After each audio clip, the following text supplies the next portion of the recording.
Et puis, pendant ce temps, puisqu'on a parlé de la méprisance et de François Bayrou qui se prend les pieds dans le tapis, il y en a un justement qui fait un sans faute en ce moment, un parcours sans faute. Ah oui. La preuve, hier soir encore, il a fait le plein du côté de Lille. 20 000 personnes, paraît-il. Je leur dis, ne m'énervez pas, hein, ne commencez pas à me chercher avec vos histoires infâmes parce que ça va chauffer. Soyez polis avec nous. Ah bah c'est comme la chaîne de la diversité, il y a une espèce de consensus, voilà, c'est politiquement correct de trouver que Mélenchon c'est formidable, à tel point que lorsqu'il dit qu'il y a 23 000 personnes, tout le monde le croit. Mais excusez-moi, ce sont les organisateurs qui donnent les chiffres. C'est comme les 120 000 de la Bastille. La salle Personne ne remet en cause. Alors excusez-moi, dans les grandes gueules, vous savez ici qu'on n'est pas là pour être dans le consensus et dans le béni oui-oui. Moi je voudrais qu'on vérifie un jour les chiffres précis des salles de Mélenchon. Certes, il semble y avoir du monde, une ferveur, une dynamique, on le voit dans les sondages, mais on peut pas prendre pour argent comptant des chiffres que les organisateurs nous balancent et ne jamais remettre là en question. Alors en revanche, on remet en question dès que Sarkozy ouvre la bouche, dès que Hollande fait une proposition, mais alors Mélenchon, aujourd'hui, plus personne ne veut le mettre en cause. Mais ça, c'est un boulot de médias, hein. Oui, parce que aller dans une salle de spectacle, avoir un truc à la main, et compter, alors tu vas être précis à 10%, mais entre 23 et 18, c'est pas 10% la marge surtout d'erreur, que dans la soirée, ils sont passés de 15 000 à 23 000, les organisateurs. Oui. Voilà. Donc ça, c'est un job. Ça, c'est un job de faut passer à 23 000 dans une salle qui tient 12, quoi. Bon, ne nions pas les faits, quand même. Il a surpris son monde avec la Bastille. Bon, la manif était annoncée, attendue, mais quand même, rassembler autant de monde, c'est surprenant. Là, il a un électorat qui, visiblement, est assez fidèle. Non, là, le coup remarquable, c'est que ça se fait à Lille. Il est chez Martine Aubry, il est en terre lilloise. Il arrive à rassembler, de gauche. Il arrive à rassembler du monde, et il arrive à rassembler du monde pour dégommer qui? Le Parti Socialiste, visiblement. Enfin, c'est ce que disent les journaux ce matin. Visiblement, il n'a pas ménager ses efforts pour dire du mal de Hollande. Donc c'est peut-être son ça. réservoir de voix maintenant il est là. Oui, c'est à nouveau on est sur des. Faut que les gens comprennent bien on est sur des parts de gâteau et Mélenchon a plus de chances de prendre des voix à Hollande qu'à Sarkozy. Oui, mais c'est moins cher d'aller voir Mélenchon que d'aller au cinéma. Or tu vas au spectacle. Il y a cette dimension là. Un battleur, un mec qui fait le show. Tu dis, ça va me changer du grand journal. Ok, c'est pas Yann Barthès ce soir, c'est pas Ferrari. Je vais aller voir Mélenchon. Finalement, tu crois pas vraiment en ce qu'il raconte, mais tu t'es fait plaisir. T'es avec des copains, il fait chaud, il y a des jolis drapeaux. On va chanter l'international à la fin. Alors, je pense que tu feras plaisir à ceux qui avaient envie de voter Mélenchon. Oui, je pense qu'ils vont tabler au 32-16. C'est dans une longue lignée. Je pense que j'ai un passif. J'ai un passif en défaveur qui est assez simplement en ce qui concerne le meeting de Jean-Luc Mélenchon hier, il était au Zénith de Lille.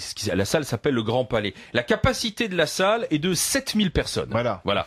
Mais ils ont fait 23 000. Mais il y avait des problèmes de sécurité alors. Il y avait l'extérieur où la foule s'était rassemblée à l'extérieur et avait notamment bloqué tellement il y avait de monde effectivement l'extérieur et le grand boulevard extérieur. Donc ils ont estimé qu'il y avait sans doute du monde. 15 000. Mais je trouve que passer de 15 000 à 23 000, on manque un peu de beaucoup. vigilance sur Mélenchon parce que c'est le chouchou en ce moment des médias et des commentateurs. Bah voilà, c'est simplement ça qui est un peu énervant. Moi, ce que j'adore chez Mélenchon, c'est que c'est le théâtre lyrique. On retombe dans l'Antiquité, c'est le théâtre lyrique. Et j'adore Mélenchon. Je ne crois pas une seconde à tout ce qu'il dit et j'adhère à aucune de ses propositions. Mais j'adore écouter Mélenchon parce que c'est le théâtre lyrique. Voilà. Ce matin, j'écoutais un extrait. Les bobos rencontrent les paysans. Ce matin, j'ai écouté un extrait sur le grand fleuve qui débordait, l'inondation qui arrivait, alors que ça fait 2 mois qu'il n'est pas tombé une goutte de flotte. Je te jure, c'était un grand moment pour le paysan que je suis. On parlait de Maurice Lévy tout à l'heure qui est parti de rien pour arriver au résultat qu'on sait. Mais Mélenchon, il y a de ça. Il ramasse un parti communiste français à 1% dans les urnes. Il en fait quand même une machine de guerre assez efficace. Il est bon, il est excellent. Attends, il y a quand même du fond. Si tu veux le parti communiste, je vais t'amener chez moi et puis on va disséquer comment ça se passe. Et je vous rappelle la mairie de Saint-Vallier, ça fait depuis 45 qu'elle est communiste. Alors les emplois planqués à la municipalité pour arroser des fleurs il y a 15 jours là. Alléluia. Si tu veux, je vais te faire le tour et tu vas voir comment c'est géré. Ce que je voulais dire, c'est que parmi les soutiens que reçoit Mélenchon, il y a quand même celui du président de la République. Nicolas Sarkozy était le premier à l'encourager à le passer pour faire baisser. Alors tu vas, mais Mélenchon, il va amuser tout le monde tant qu'il sera pas un concurrent direct.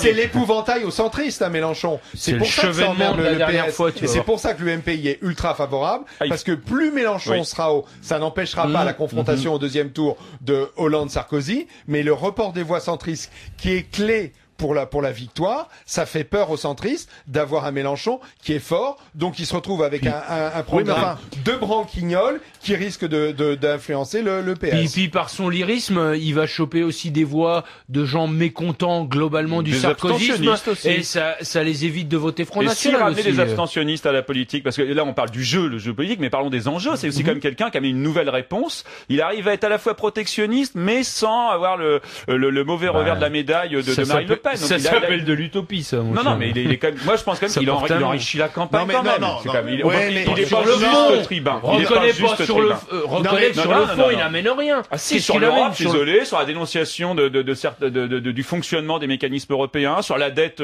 dont il dénonce. En fait, c'est pas. Mais c'est facile de dire que t'es contre, mais tu proposes quoi en face? Si. Non, je suis pas d'accord. Moi, sur le fonctionnement de l'Europe, moi j'ai rien entendu. Je sais pas comment on dit. Il n'y a rien de révolutionnaire sur le fonctionnement de l'Europe. La force de Mélenchon, c'est de murmurer à l'oreille de l'électeur des choses qu'il a envie d'entendre. Pas d'austérité. Bon, très bien. Effectivement, on aimerait qu'il n'y ait pas d'austérité. On aimerait pouvoir quelqu'un qu'on connaît bien. Pas d'augmentation d'impôts, pas d'augmentation, formidable. L'Europe, c'est pas bien, il faut refaire. Les financiers, ce sont les méchants. Donc, voilà. Et sachant que tout ça ne sera pas appliqué parce que il sera pas élu président de la République, quoique, s'il continue de monter, on va se poser la question. Et là, on va voir Mélenchon différemment. Parce que si Mélenchon continue, si dans une semaine ou 10 jours, il est proche de 20, on va regarder Mélenchon et son programme différemment. Et là, on va peut-être aller aussi chercher des coups dans la tête, comme sur la déclaration de son patrimoine, des choses comme ça.